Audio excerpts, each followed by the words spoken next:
Saudi Arabian Airline, and Royal Commission for Jubail and Yumba. Bayhas holds BMB certificate since 2006. Also, he is holding BFMB, RMB, and ACB credential from BMI. So I am going to turn things over to Bayhas and let him tell us more about organizational agility. Thank you so much for being here with us, Bayhas.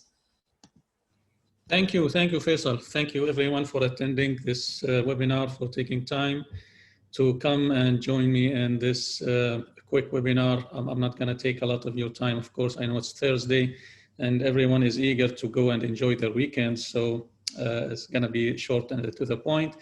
And as Faisal mentioned, it's really a hot topic now, especially after the pandemic and COVID-19. Everyone has suffered in a way or another, you know, the after effects of the COVID, and organizations have been like looking for solutions everywhere. And here, why it is now very important for organizations to look to raise their agility level, because if you're not agile, competitors will be, and definitely you're going to be faced with fierce competition, and you might lose you know, a good deal of your business or your market share or your stability as a business. So I'm going to take you in this short trip. I'm going to introduce to you, first of all, what's Agile, what is the Agile mindset, what does it mean to be an Agilist or an Agile. So we're going to discuss first the common practice of Agile. And then we're going to move to the next topic, which is how to assess my organization agility and how to increase my organization agility. What are the factors that contribute the organization availability, and how can I start a transformation journey? So this is now the core of this subject. And last but not least, I'm going to give like guidelines, a couple of guidelines to the leadership, of course, of the organizations, if they're of course pursuing this transformation journey, and I hope that it's going to be useful for them as well. So let us start. Again, my name is Bayhas Sawady. I think Faisal has made a very impressive introduction, so I don't need to repeat what Faisal said. So I'm just going to wish you a very pleasant day and weekend, and let's start. These are the three main points that I have mentioned to you. We're going to start by explaining principles and mindset, and then a framework. There are actually multiple frameworks out there to, you know, to assess your organizational agility, but I chose one that I found very interesting and very to the point, and we're going to discuss it today. And the third point that we're going to discuss, again, as I mentioned, is a couple of guidelines that you might want to take into consideration when you start your transformation journey. So to start with Agile principles and mindset, I think probably many of you know that Agile as a word has started to be in use since 2001, when people coming from the software industry, they came together. They were like having fun in one of the spas, and they were discussing like their troubles that they're having at their software development projects. And they came from different approaches like the Scrum, the DSDM, the Crystal, and stuff like that. And they tried to, or they basically wanted to come up with a base, a solid base for a lightweight approach or a lightweight framework to manage their projects. And that's how the Agile Manifesto was born, actually. And I think probably a lot of you have heard about the Agile Manifesto. The Agile Manifesto is very concise document that states what we focus on or what we give a priority to versus other things. So it's only 4 things. We give priority to individuals and the interaction that happens between individuals over processes and tools. Processes and tools are great, but they might prevent you from being agile if you need to follow the same policies, the same procedures, the same processes every time. And if you don't allow your people to try different approaches, try different processes and policies, and try to invent or think out of the box, then you might be limiting your potential. So the first point is that we actually empower individuals, and we trust individuals to do the job. So we basically give them priority over tools and processes.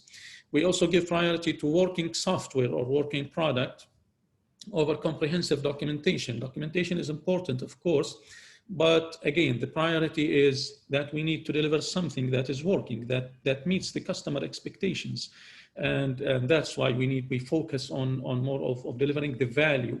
So of course, documentation has some value, but the value, the most important value lies in a working product or in a working software. The third point is that we focus on customer collaboration versus contract negotiation. Now, we understand that contracts are very important when dealing with customers, but we also want this project and any other project to be a success. And to be a success, we need to listen carefully to the customer and to probably manage those expectations and to be able to respond to their ever-changing requirements, especially in, with the advancement of technology. And the fourth point is that we also focus on responding to changes over following a plan, because we anticipated changes. We think that changes are a must. With all that advancement out there, we expect the customer. It's natural that we expect the customer to change their requirements, to change their expectations, and we want to welcome that actually, because we think that will add to the success of the project. So these are the main pillars of the Agile. But since they are very concise, there have been like a lot of explanations out there, a lot of literature about the Agile and how we should manage our projects as Agile or Agilists, Agile project managers. So what I did is I took the common practices from all approaches, different approaches. There are lots of Agile approaches out there: Scrum, Kanban, XP, Crystal, feature-driven delivery, and so on, DSDM, and so on. So basically, I took all the common practices and I wanted to summarize them here. So to think as an Agilist or to have the Agile mindset, you basically focus on those things if you want to be Agile. We focus on how to lead as Agilists. So what's the Agile leadership? How does it look like? I'm going to explain all those points later on. Adaptive planning, what does it mean to adapt while planning, and plan and replan and update your plan and so on. Value-driven delivery, we focus again on the value, and we want to deliver the maximum value right from the start of the project. I'm going to explain a lot of that, more of that later. Stakeholder engagement, all Agile approaches focus on engaging the stakeholders and listening to them, the feedback loops. Empirical processes, we want to allow our team to think out of the box, to come up with new processes, with new thoughts, with new ideas that might advance the delivery and the potential of the team. Agile approaches also recommend all the time using low-tech, high-touch tools. So we try to use the very simple tools like a whiteboard, like the very simple things, sticky notes, in order to explain our thoughts, in order to communicate our expectations, our requirements, and so on. So we try to avoid like highly sophisticated technical tools, because not everyone is able to use them or to understand them. And lean. To be Agile, you need also to be lean. And lean is about actually cutting costs. So let's go quickly on those points. So we'll start with the Agile leadership, as I mentioned. So to be an Agile leader, or the common practice of Agile leadership, focuses on playing a role of a servant leader. So the role of the leader, of the team leader, of basically any leader working in an agile organization, is to serve the team, basically by providing them with the resources that they need, by providing them with the tools, by providing them with a safe environment where they can test new ways of doing work, where they can test new processes. We empower the leadership here, empower the team. They trust the team to do the job. They allow the leadership to emerge. They allow the new leaders to be created out of the team and to lead new initiatives. So this is how does it look like to be an agile leader. You need, to trust your team, to serve your team in terms of providing them with the required resources that they want, to prevent any, any kind of interventions that are not desired from other external stakeholders that might try to interact directly with the team. So we try to isolate the team, let them innovate, let them organize themselves, let them direct themselves, let them do the job. We trust them to do the job. So this is how agile leadership works.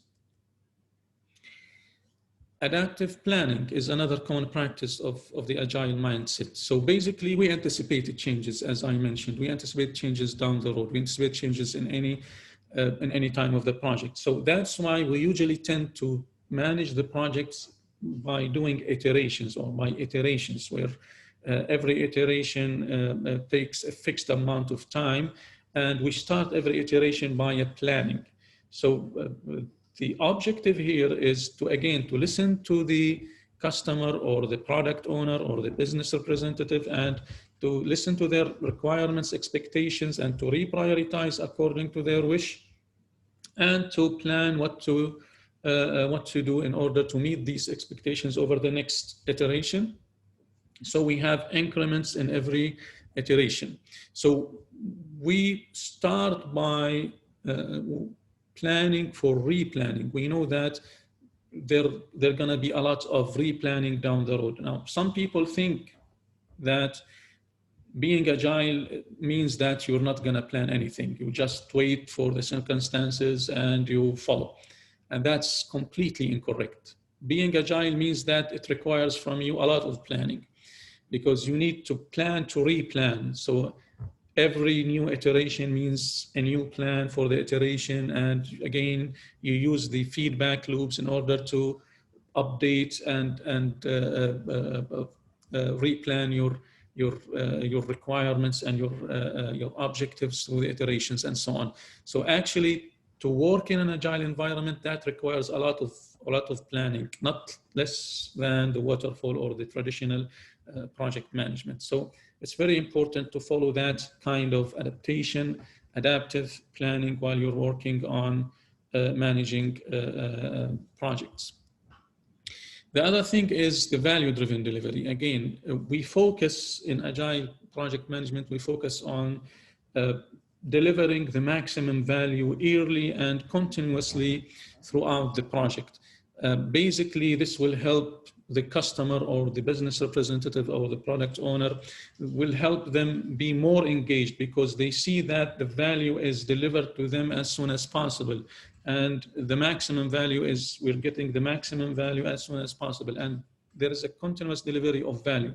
So there's a quick ROI, return on investment for their investment. They see that there are results coming, and the value is being created, and is created continuously, and is created by priority.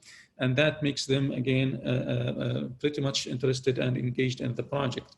Of course, one of the principles as well in agile project management is that failing fast is failing safe. So if the project or the product is not feasible, if we're not like, it's going to be out of our capability to deliver that product, then we also start by facing those risks as soon as possible, because we want to prevent the customer of investing a lot in something that is not feasible, something that will not deliver value to them.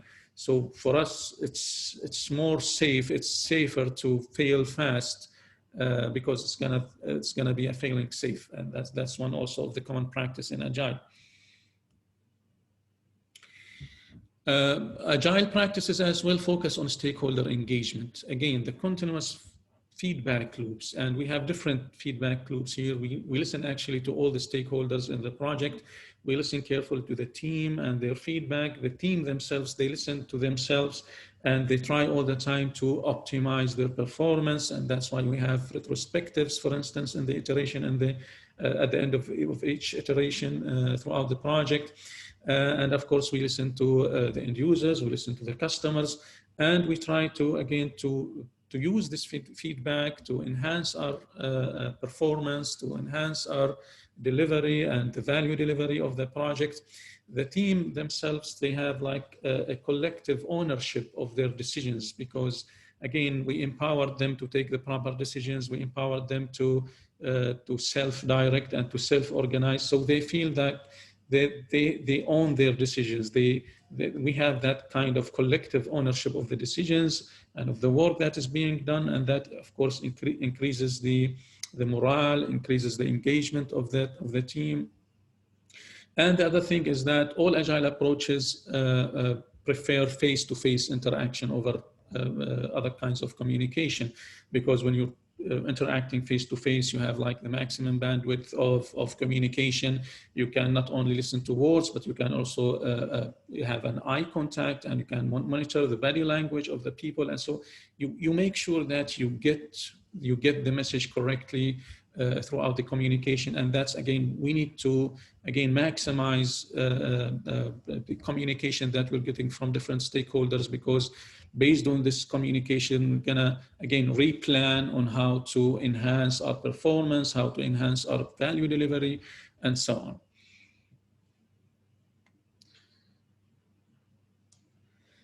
on.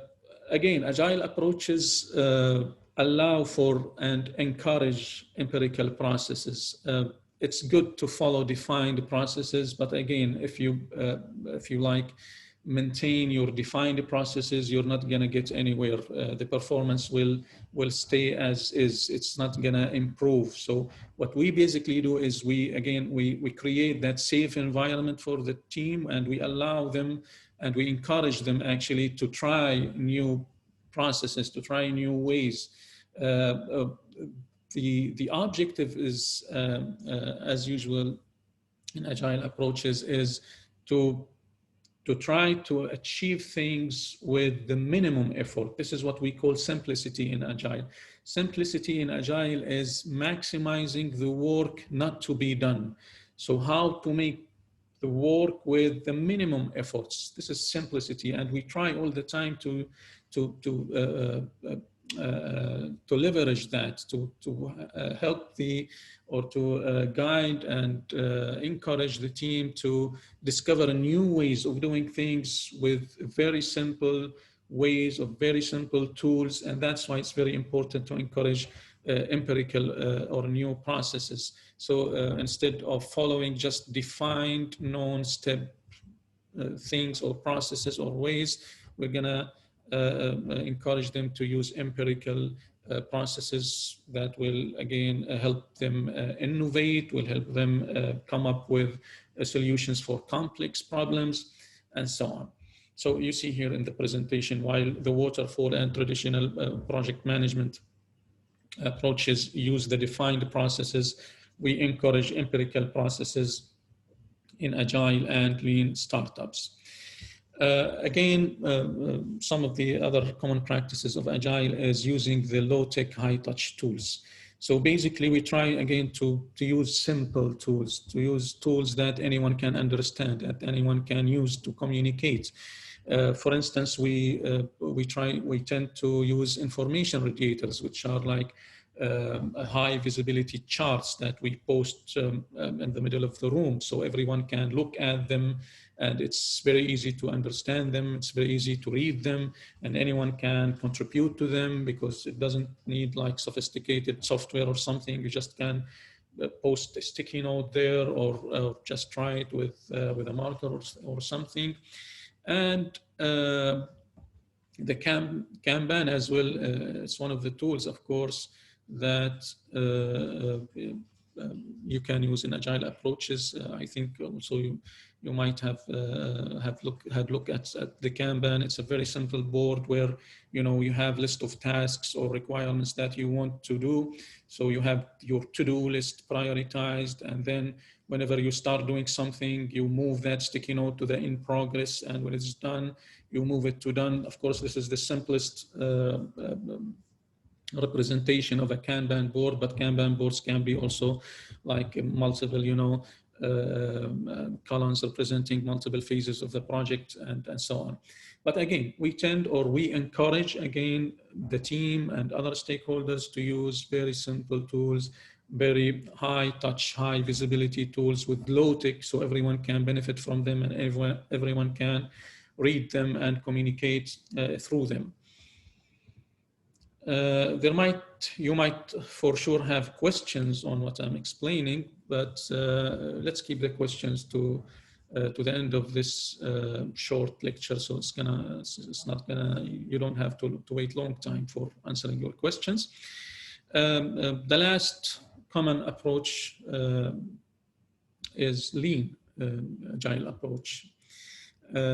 Which is basically to minimize waste. So lean in agile management is or tries to identify the source of waste, which are the common 7 sources of waste, and try to minimize that waste. So by first of all identifying what's the value is, and then making the steps flow without, you can use a Kanban for that, to make sure that the steps of the process flow without any constraints, without any bottlenecks, and you take the work as a pull system. So you try to pull the tasks or requirements rather than pushing them, because pushing them will create bottlenecks for you, while pulling them will create that kind of a flow, streamlined flow of the tasks that are being done, and that makes the speed of the flow, or the throughput, what we call the throughput,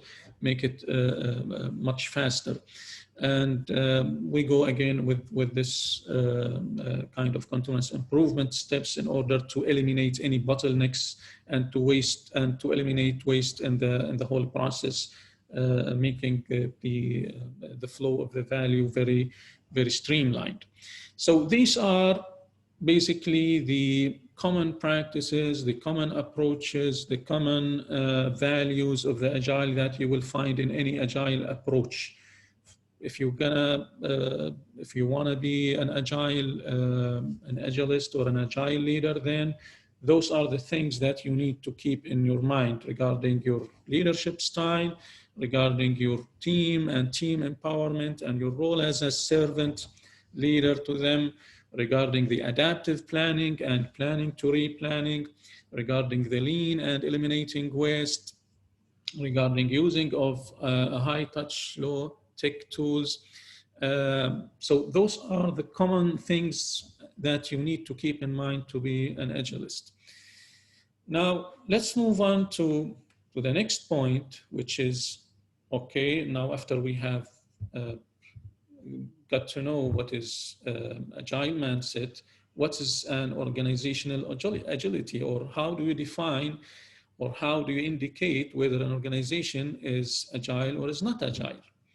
Well, KPMG, of course, I'm sorry, not KPMG, McKinsey have a definition for organizational agility.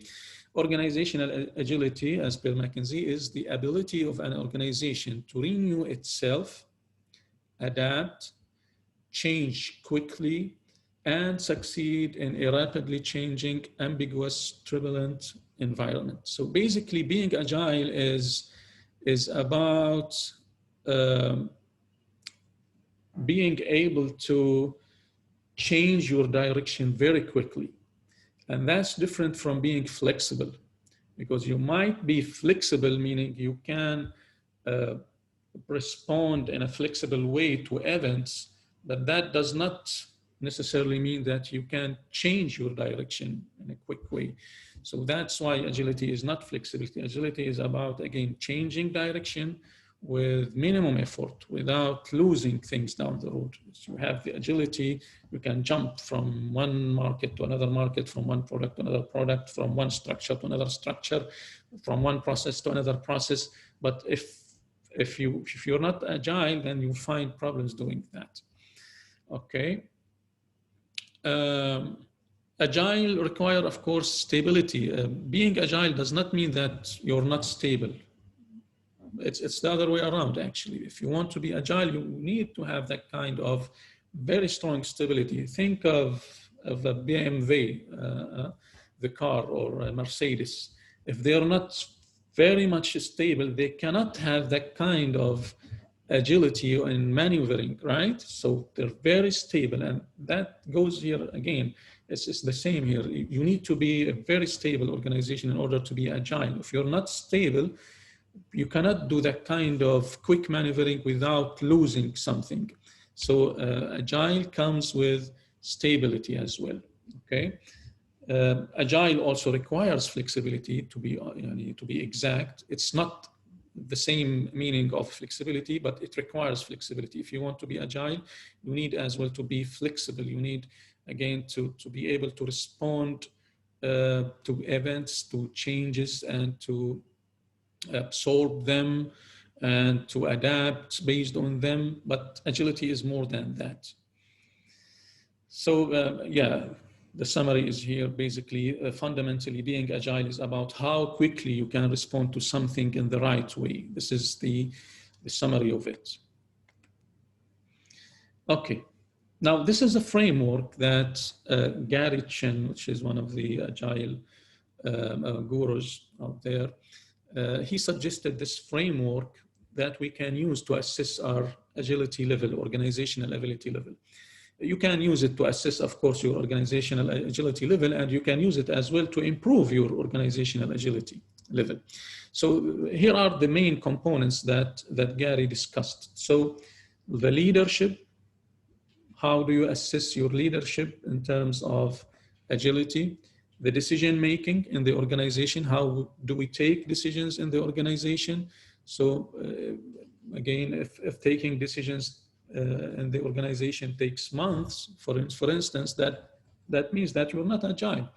Taking decisions should be as efficient and as effective as possible. It should be quick, it should be effective. So the decision-making is another component to be considered. The organizational structure, of course, when you have very rigid and very complex organizational structure and a structure that is focused on functional roles, then again, we expect your agility level to be low, because it's hard to be agile in functional, rigid organizational structure. The capabilities, of course, of your team is also a factor that should be assessed in your agility level. The teams themselves, how they interact, do you empower them, do you trust them, do you give them the safe environment? And the processes, systems, and tools. Are your processes and systems and tools efficient? Are they are they flexible? Do they allow for innovation? Do they allow for trying new things, trying empirical processes, and stuff like that? So let's go and discuss each of these components. So again, and as mentioned in the Agile Manifesto, we prioritize, or we value the people and the interaction between people over the tools and processes, because at the end of the day, it's the people who does the job. It's not the tools and processes. So basically, the more processes, defined processes and systems and rigid tools that you have in your organization, the less agile your organization will be. So you need, again, to try to give your team the empowerment to, to adapt the processes, to try to come up with new, better processes, with new, better ways. You need to have that kind of flexibility in going around the processes whenever necessary. Okay, so your main investment basically should be on the team rather than the processes and tools. You cannot proceduralize agility. It's, you know, it's like kind of completely different things, the procedure and being agile. If you're following a procedure, then you're not agile. If you're following a rigid procedure, you cannot do that. You cannot proceduralize agility. Okay. Decision making, as I mentioned too, when the management interferes with decision making at all levels in the organization, that will make the organization less agile. So basically, practicing micromanagement will make the organization less agile, and will basically lead to frustration among the team because the management takes role in making any decision in any level. And of course, that will not help anyone. So basically, we want, again, to empower the team at the different levels. We want them to have the authority to take decisions at the proper level. And by doing this, the organization will become more agile. The team or the teams working in the organization as well, again, should be empowered. So they're self-organizing. We try to empower them to self-organize. They believe that they can solve any problem when we empower them. They're committed to success. They participate in constructive disagreement, and that's very important because, again, you allow them, you give them that safe environment where you can disagree with your boss, where you can disagree with your CEO, and you can say it openly without being, you know, shamed or blamed. So basically, this is very important again, and this allows for thinking out of the box, allows for trying different approaches, allows for being more agile. Consensus driven.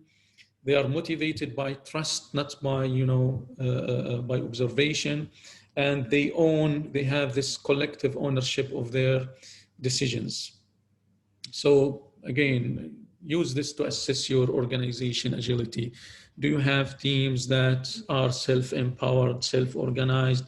Do your team participate in constructive disagreement? Are they motivated by trust, or are they motivated by other things like money or penalties, for instance? Are they committed to success or not? Again, each component of this framework can be used to assess that very component in your organization. The capabilities. Do your team have the right capabilities to do their current work? Are you doing your best to help them harnessing those skills? Are you hiring the right people? Are you hiring the right skills? Are you being proactive rather than reactive in capability development? A lot of managers and leadership in the organizations, they wait until we need those skills, and then they send their employees to be trained. And that's being reactive. That's not agile. You need to be proactive. You need to anticipate what are the skills that my organization will need, so I can start immediately providing my staff with those skills. You cannot wait until those skills are required and then you're stuck. You cannot change direction, or you cannot go to the next level of performance with the skills that you have. So you need to be proactive about that. Are your teams and individuals rewarded and motivated to kind of collaborate on the big picture? One of the things that Agile promotes is using generalist, expert generalists rather than, you know, subject matter experts, because when you use someone with multiple skill sets, you can use them in different roles. And that allows as well for more agility, because you can use them again to do multiple tasks, to do multiple, or to be responsible for multiple things. And that allows for redundancy, that allows for more flexibility. So basically, we try to motivate them and reward them on that, and to have them participate in building the big picture, not to be only responsible for one tiny thing. I've been like discussing this with someone yesterday, and he told me he's working for a very big company in Saudi Arabia, and he's telling me I've been working there for 5 years, and to be honest with you, I haven't gained any new skill for 4 years, because what I'm responsible for is a very tiny task, and I can do it very well, and I'm doing it now like I'm being automated. I do it like, you know, it's very now easy for me, but I don't understand the big picture. How does that contribute to the big picture? How does that contribute to my company success? And that's really very bad, because you need to make sure that everyone in your team, every individual in your staff understands well how their work contributes to the success of your organization. So, and availability is not a skill. If you say that I have all the staff that I need, I have all the roles filled in with positions, with proper positions, that's not enough, because availability is not skill. You need the skilled staff. You need someone who has the right skills to do the job that will contribute to the success of the big picture, again, of the organization. The organizational structure. Now, most of our structures here in the Middle East are, as you know, functional structures, where we focus on functions, departments with set functions like human resources, IT, production, sales, marketing, and so on. And few of them use the matrix type, you know, when you have the functional managers and you have projects going on. So basically, we assign a project manager or a project coordinator, and we take a team from different departments, and the team is tasked to do or to accomplish the project. Being functional, or the more functional that the organization is, the more rigid it will be, the less agile it will be, because you're going to be focusing on only doing functions, set functions, rather than, again, inventing, innovation, coming up with new products, driving a change. Remember that driving a change, creating new products, innovating all the time uses or needs project. It's the projects that drive the change, not the functional work. Functional work are very good to sustain the status quo that you have, but they will not take you anywhere to the next level, okay? You need to initiate changes and to drive changes, and to do that, you need projects. So the more that you shift to a more strong matrix or projectized organizational structure, the more agile you will be, the more agile the organization will be. So shifting the primary focus of functional managers from tactical project decision-making to capability development. What we actually ask the functional managers is, again, to invest more in the capability development of their teams, because those are the teams that will be, again, tasked in one project or another to achieve new goals, or to initiate a change, or to create new products, or to innovate. So basically, what we want from the functional managers is, again, to invest more in capability development, and this will extend agility. The leadership. Again, you need to practice the agile leadership, the right type of leadership, the servant leadership. You need to ask employees how they can contribute to the success of your organizations. You don't need them just to again to do the same thing all over again for years and years to come. No, you need to help them go and think out of the box, to innovate, to try new things and different things, and to think all the time about the big picture, again, about the success of the organization as a whole, not only their tiny roles or their departments or even the projects that they are working in. All of that should be aligned to the organizational objectives. So basically, that was the framework. Again, just to wrap up, I'm gonna go back to the framework. So again, if you want to assess your organization agility level, or if you want to plan for a transformation journey, then these are the components that you might want to plan for or take into consideration while planning your transformation journey. You start by the leadership, of course. How about your processes and systems and tools? How about the decision making in your organization? Is it agile or is it rigid and bureaucratic? What about the organizational structure? What about the capabilities? How do I manage the teams? Are they empowered? And so on. So you take all of that, all of those components, and you assess them first, because you need first to understand where you stand. You need to understand your status quo, and then you set your objectives and plan for your transformation journey. So while you do that, I'm going to take you to the last chapter of this webinar, is guidelines. So what are the things that actually you need to take into consideration while you plan for your transformation journey? First of all, it's a transformation actually program that will that should be a program. It's not like one project, it's multiple projects focusing on the multiple components that we have just discussed. So you might plan a project for organizational structure transformation. You might plan another project for the capability. You might plan for another project for leadership in your organization. So it's going to be like a transformation program. And this program should start by creating a culture of change. You should prepare, first of all, for that cultural transformation that you will create. So everyone should be aware, and everyone should perceive the benefits of transforming into a more agile organization. And you should create that buy-in. That is very important. You don't actually want to be faced with change resistance and high change resistance levels and create a negative disruption in your organization.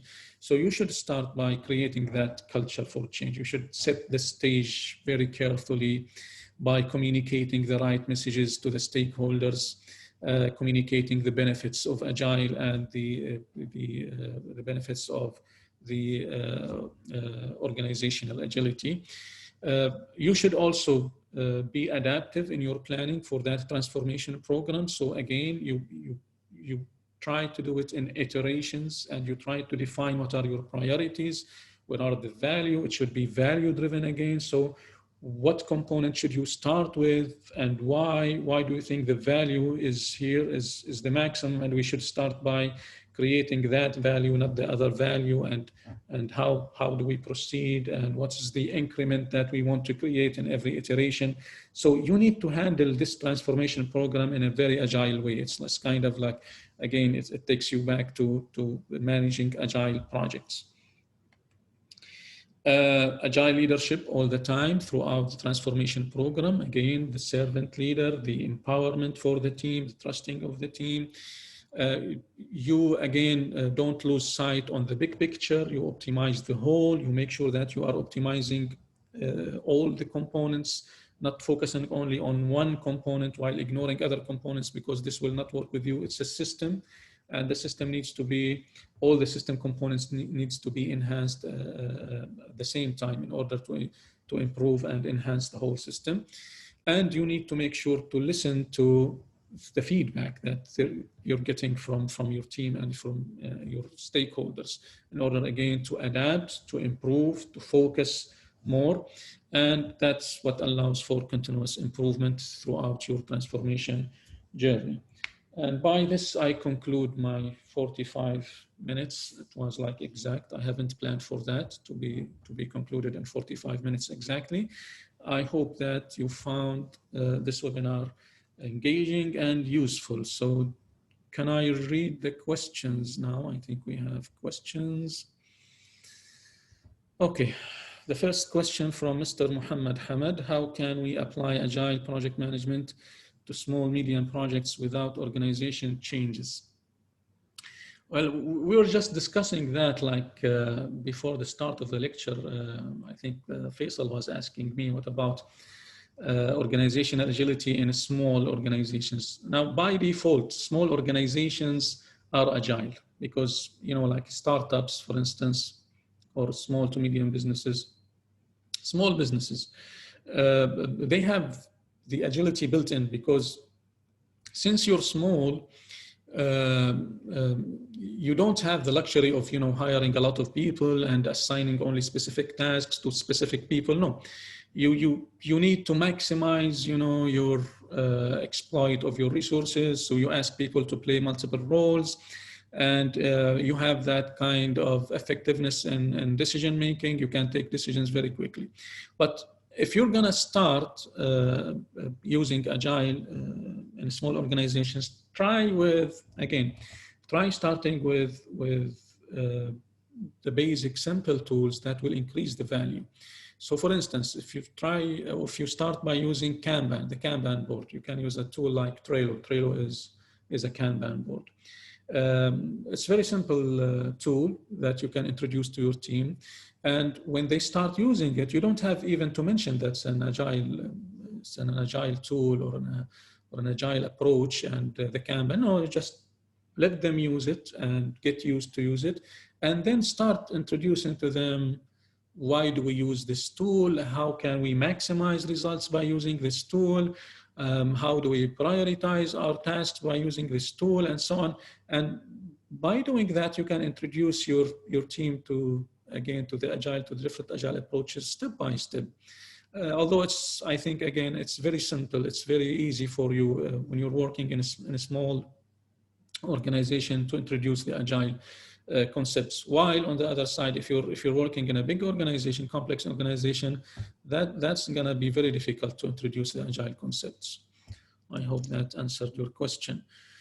Nawaf, the second question is from Nawaf. Let me just maximize this. Okay.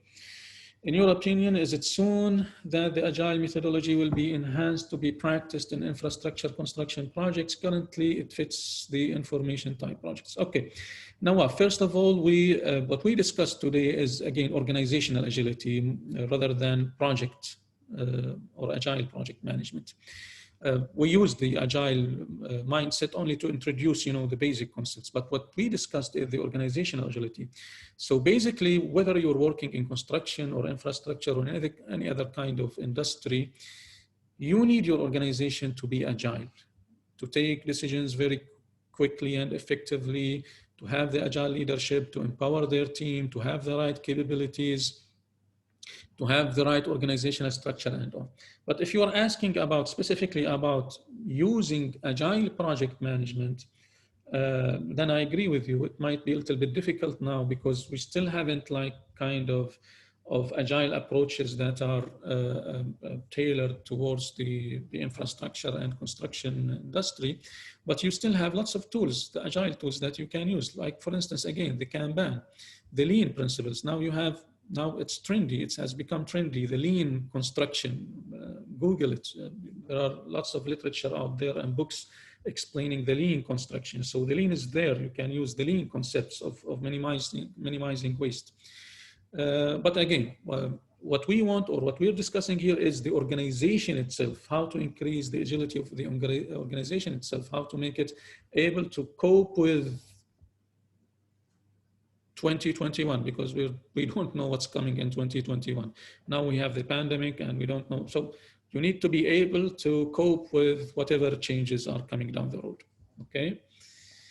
Like Dr. Omar, in some situations, it seems that some organizations require agile mindset necessary to improve. However, the actors, employees and stakeholders are resistant to the agile manifesto and don't adapt easily. What do you advise to overcome such resistance? Yeah, I think that I emphasized on that point, Dr. Omar.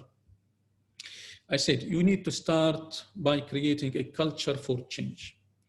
If you don't create the proper stage, the right buy-in, if you don't communicate extensively the benefits of being agile, of harnessing, you know, the agile principles and the agile mindset, you're not gonna go anywhere. You will be faced with that fierce change resistance. So communication is a key, extensive communication on the benefits, creating buy-in. That would be my primary advice to you. Nasser, what are the major application of agile methods? I'm not sure that I got your question right, Nasser, but agile methods or approaches can be used actually anywhere. Theoretically, you can use them anywhere. You can apply them anywhere in any industry. It shouldn't be necessarily a complete approach, a complete methodology. You can again start by using tools, agile tools like the Kanban board or the lean principles, and you can then empower them. One of the things that agile, by the way, encourages is creating your own agile approach. You don't have to follow the Scrum exactly. You don't have to follow the XP exactly or the FDD exactly or no. Create the approach that suits you. This is agile. You need also to be agile. So I might find like I have nice things in the Scrum that I can use, and I have nice things in the FDD that I can use, and I have nice things in the Crystal approach that I can use. Okay, use all of them. Create your own mix, your own combination. Okay, it's agile. Okay. Mr. Nazih Hosseini, for well-established organization, how to take advantage of the agility where project management is an important department with other departments in the current economic conditions without affecting the company policy, which might create complexity down the road. Again, it needs careful planning. You need to plan carefully for your transformation. You might want to start with a pilot, just create agility in one department, okay? And listen, it's very important to listen to the continuous feedback loops, okay? And adapt, and again, try to adapt and try to replan accordingly, try to look for the value where the value should be and maximize the value. You need again to manage the transformation program in a very agile way in order to reap the benefits and to avoid the complexity. Okay, Mr. Galaxy S10 Plus asks, we do have procedures for agile projects. Again, you might have, I don't say that you cannot have, but what you should be sure of is that the more procedures that you have, the less agility that you have. Especially, again, the rigid procedures. You cannot do that thing without following that procedure, okay? The more that kind of procedures that you have, the less agile you will be. You might, for certain things, for certain tasks, you might want to follow a SOP because it's important for safety. Or okay, that's all right. We're fine with that. Okay, but try again to minimize. Try to allow, to give room for improvement, to give room to explore new things, to explore new procedures, to explore new tools, new processes. Okay, Mr. Nasser again, or no, afwan, sorry. Nasser, I'm reading your time every time. Okay, Muhammad Shalam. How to contract for an agile project while the final product is not defined well, and how to manage iterations in the original contract. That's a long story actually, but what we do actually in agile projects is, instead of, in the traditional projects, we fix the scope, because the scope is clearly and well defined. So we start with a fixed scope and we give an estimate for time and cost. In agile projects, we do the other way around actually. The scope is not fixed. We know that the scope is going to change a lot down the road. So what we fix basically is the cost and time. So we agree with the customer on their budget and their time. Okay, so for instance, the customer has budgeted, I don't know, $100,000 for his project and 6 months. Okay, so this is what we agree on. And throughout the 6 months, we will follow the customer requirements and we will go by their value, definition of value, and we'll do the work until we finish the fixed cost and time. It's called the inverted triangle.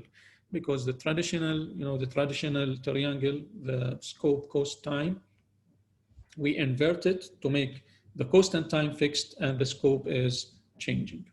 Okay. Another question. We have created procedures to overcome any barriers that may stop the project to adapt the market requirements as an agile project. I'm not sure of what you're referring to, but again, you cannot proceduralize agility. Whenever you have fixed procedures, you're not agile there. Okay. Okay, I think that's all the questions. Do you have any other questions? Any other questions? Thank you very much, Bayhas, for the informative presentation. This presentation defined the principle of agility and how to assess organizational agility. I think we have one last question since we have time. The question is from Muhammad Al-Isa.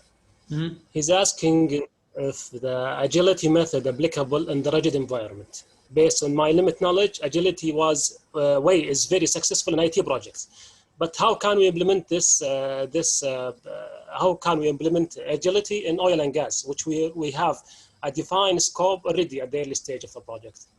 Mm-hmm. Well, basically, first of all, again, we're talking here about agile project management, not about organizational agility. Those are different things. Okay, for instance, you're Aramco. Okay, you need to be agile as an organization. Aramco should be agile. They should take their decisions very quickly and effectively. They should have the agile leadership and the agile structure and so on. Okay, that will allow for maximum ability to respond to changes in the markets, changes in the products, changes in the operation and so on. Okay, so this is one thing. Now, if you're asking about project management and how to apply the agile approaches in project management in oil and gas, then I might probably say or tell you that you don't need to, because as you mentioned, Faisal, the scope is very clear in in oil and gas projects. You have a very clear agile and you have very clear specifications and requirements, so you just go a waterfall. Agile project management is designed for projects where we anticipate a lot of changes down the road, where we anticipate the customers to change their requirements and expectations down the road. So if you have such kind of projects, then it's better to follow the traditional or the waterfall approach. But if you have a project that has a lots of changes down the road, then you should follow agile approaches. But again, this is something different from being agile as an organization.